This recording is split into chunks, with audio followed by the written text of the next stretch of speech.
on this episode of the Built-in Excuse, we have the new Assassin's Creed Shadow controversy. Now, I don't really know if this is true, though. I heard that there was a story about a black samurai. I know there's a samurai show called Yuzuki on Netflix, I believe, and I grew up watching Afro Samurai, so I'm not saying that black samurais did not exist, though. My issue is the cover. What do you notice here? You see the samurai, but then you see this other person here. To my knowledge, any Assassin's Creed game we've ever played, you've never played as a secondary character, right? Let alone on the cover. That makes me believe one thing and one thing only.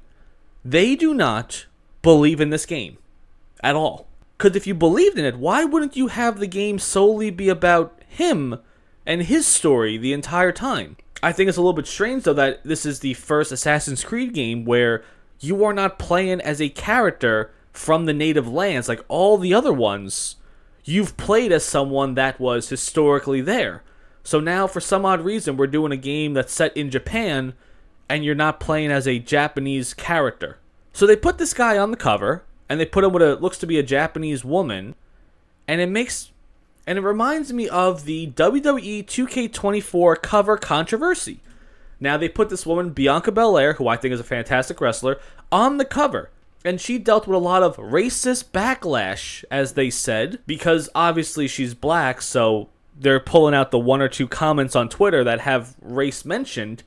But more importantly, I don't think the WWE believes in Bianca Belair. Oh, you don't believe me on that one? Why is she the co-star on the cover then? It's a little odd, right? You know, Bianca Belair and Rhea Ripley, I would say, are 1 and 1A in the women's division, respectively. They're both fantastic main event stars. Why wouldn't you just put Bianca Belair on there? Oh, you couldn't decide? You decided with the main cover with Cody Rhodes. That wasn't like Cody Rhodes and Roman Reigns on. It was just Cody Rhodes. But that's just a loose example. I mean, Bianca Belair is actually the representative of Slim Jim right now. You know, you saw her in the commercials as she's with LA Knight. Oh, okay. So now a second time that she had the opportunity to be the face of something, and they reserved her as the co-star.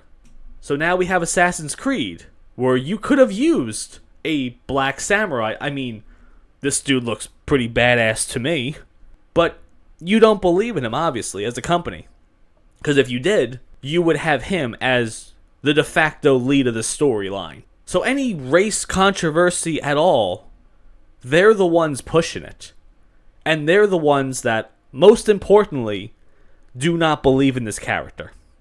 You could have easily just said, okay, we're going to make an Assassin's Creed game set in Japan with a Japanese man. Dare I say you could have used a Japanese woman. And if the game was great, no one would have cared.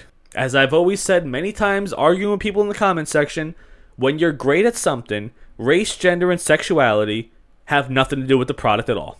People just care about how good it is. But when you want to focus on these other things that should not matter at all, that's when you have a woke product. And when you have a woke product, it's going to fail. Assassin's Creed Shadows will fail. Guaranteed. What do you guys think about that?